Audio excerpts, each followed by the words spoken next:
José María Rodríguez Arachaga, ¿cómo le va? Buen día, ¿cómo está usted?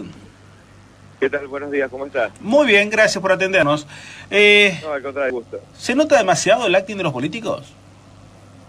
El problema es cuando más de un político lo coachea a algún actor sin trabajo. Ahí estamos complicados, porque el actor, en lugar de ayudarte a desarrollar, te intenta enseñar a actuar. Y no hay nada más lejano de la oratoria que la actuación. ¿Pero sirve para un político esto? No, la verdad que no. Pero hay gente que lo vende y hay gente que lo compra. Que vamos, son cosas que pasan, ¿qué vamos a hacer?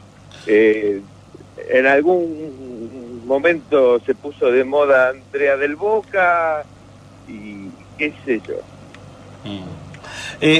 No te puedo explicar porque no lo entiendo yo tampoco. Bueno, pero ¿cuál es la lógica? Bueno, no sé si me escuchás, porque se me entrecorta mucho a mí. A ver, te escucho perfectamente.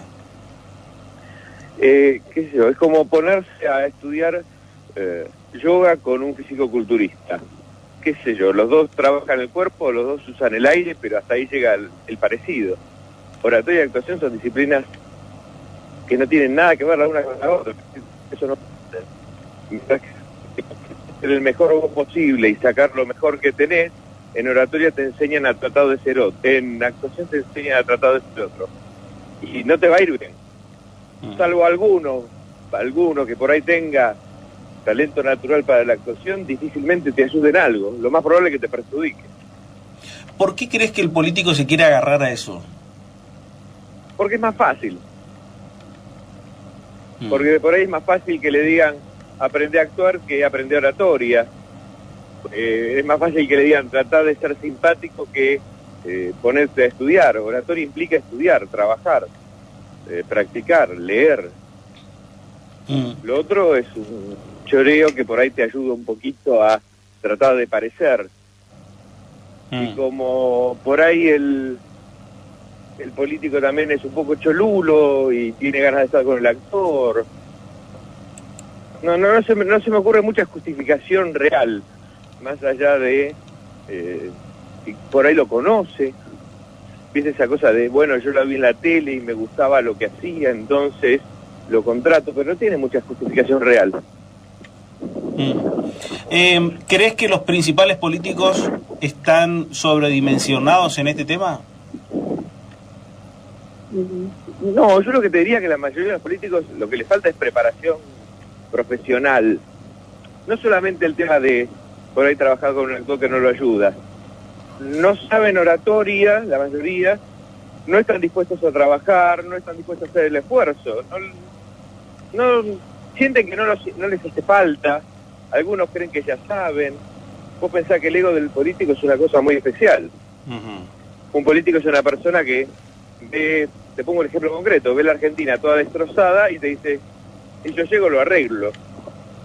Y a mí me llegan a decir, ¿vos asumirías como presidente? Digo, ni loco, yo no estoy capacitado, el político cree que sí.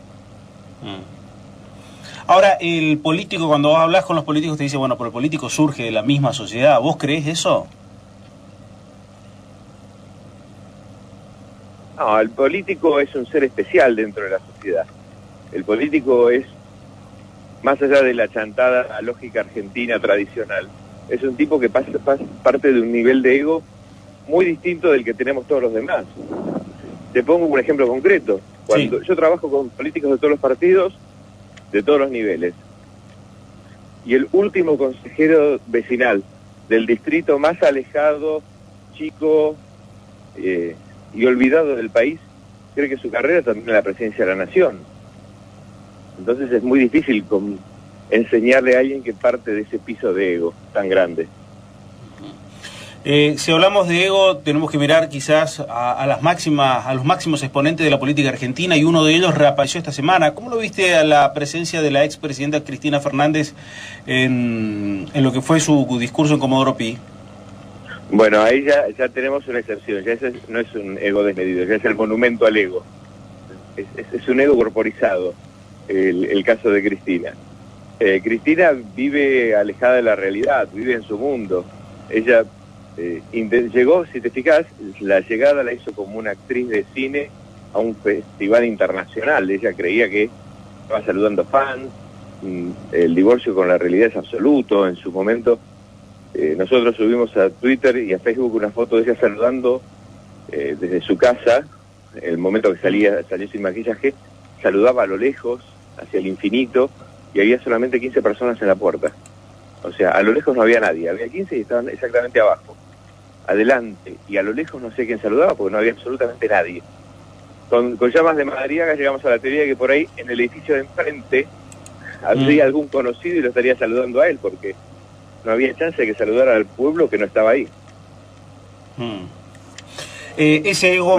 Sí, lo de Comodoro Pi fue lo mismo.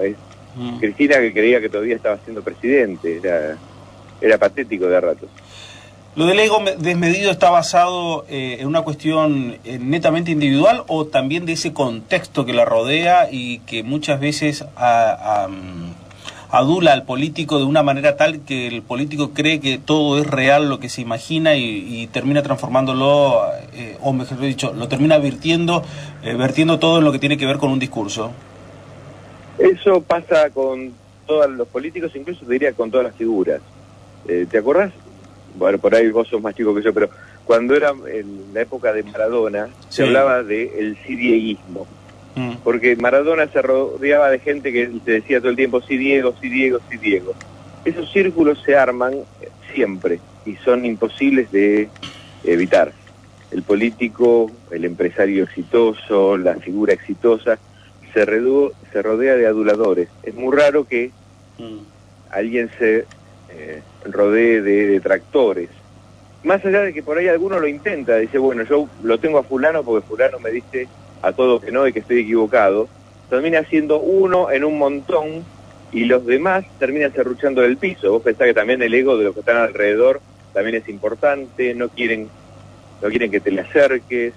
Te pasa que a veces con las figuras que por ahí la secretaria lo toma como propio y te filtra el teléfono. Es común, se arma naturalmente esos círculos cerrados, se arman siempre y es muy difícil y hace falta una persona con mucha personalidad y una autocrítica feroz para solamente paliar esos círculos, porque igual se van a formar, es imposible que no se formen. Ahora, pero cuando se forman esos círculos viciosos, ¿en cuánto es responsable lo que sería la autoridad principal, el político o el dirigente, a lo que es el entorno? Y es poca la responsabilidad real. O sea, ese círculo se arma naturalmente alrededor, porque se van confabulando entre ellos. O sea, es muy común que, te voy a poner un ejemplo sin decir la persona. Tiene un político importante, entonces tiene un ayudante. El ayudante convoca a otro, y convoca a otro. Y cuando hay alguien disonante, termina siendo la única voz disonante, porque todos los demás le dicen, sí, guarda con aquel, guarda con aquel, guarda con aquel, guarda con aquel, y entonces el disonante termina quedando afuera, no tanto porque el centro tenga ganas de dejarlo, sino porque llega un momento que también es, ¿qué hago? ¿Me peleo con uno o me peleo con 25? Y termina haciéndose. Sí. Son muy difíciles de desarmar y se forman naturalmente esos círculos. Sí. La responsabilidad de la persona del centro es relativa. Lo que tendría que hacer la persona pero fíjate todo el trabajo que es, además de estar en el centro y manejar todo eso, es tratar de mantener el contacto con los medios. O sea, leer los diarios y leerlos de manera crítica. Lo que pasa que también, por ejemplo, esa persona lee el diario y lee que un periodista le pegó.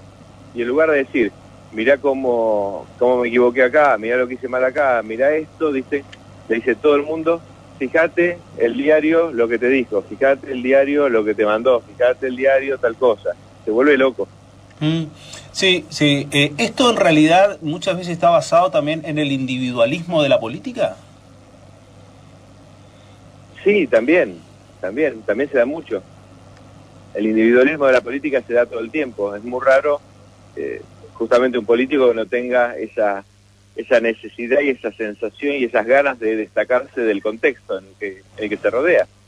El político naturalmente es una persona, como te decía antes, con un ego muy grande y que lo que quiere justamente hacer es eso, destacarse de los demás. Separarse del resto. Sí, porque también uno termina pensando lo siguiente, ¿no? Que quizás si no existiera tanto individualismo, quizás el contexto de un trabajo en equipo le pensaría o matizaría eso que estamos hablando de los círculos viciosos que se forman alrededor de los políticos, de todos esos vicios que terminamos finalmente padeciendo los ciudadanos, ¿no? Sí, al final terminamos padeciéndolo todos porque, como decíamos antes, te va separando la realidad. Si vos te equivocás en una declaración y todos los que están alrededor te dicen que vos estuviste bien y que el que se equivocó fue el periodista, termina perjudicándote a vos. Y también termina perjudicándolo al político, porque en algún punto lo hace tomar medidas y tener reacciones equivocadas. Sí, la verdad que sí. La verdad que me pareció muy interesante la charla, más allá del análisis que hicimos sobre la figura de Cristina Fernández, sobre en realidad el político y lo que tiene que ver con su contexto, que me parece que por ahí es la génesis de todo esto y que no siempre se puede llegar a discutir o hablar también, ¿no? No, es cierto, es un tema que se toca poco, pero el entorno del político determina más la función que el político en sí. Te pongo un ejemplo al revés, a ver. Un ejemplo positivo.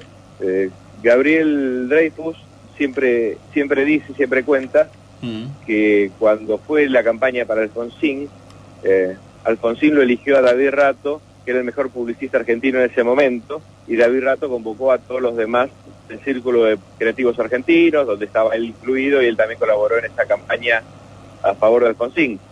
Y siempre cuenta lo mismo, pero él no llamó, que Alfonsín no llamó a David Rato porque fuera el mejor publicista argentino, sino que lo llamó porque era su amigo. Si Alfonsín hubiera sido amigo de otro y Luder amigo de David Rato, quizás el presidente hubiera sido Luder. Sí. Sí, quizás pasa un poco también por ahí, ¿no? La historia de eso. El amiguismo hace que ese círculo se forme rápido y se potencie mucho más. Sí, la verdad que sí, tenés razón. Y la verdad fue un gusto poder escucharte, ¿eh? José María, un abrazo grande y gracias por atendernos.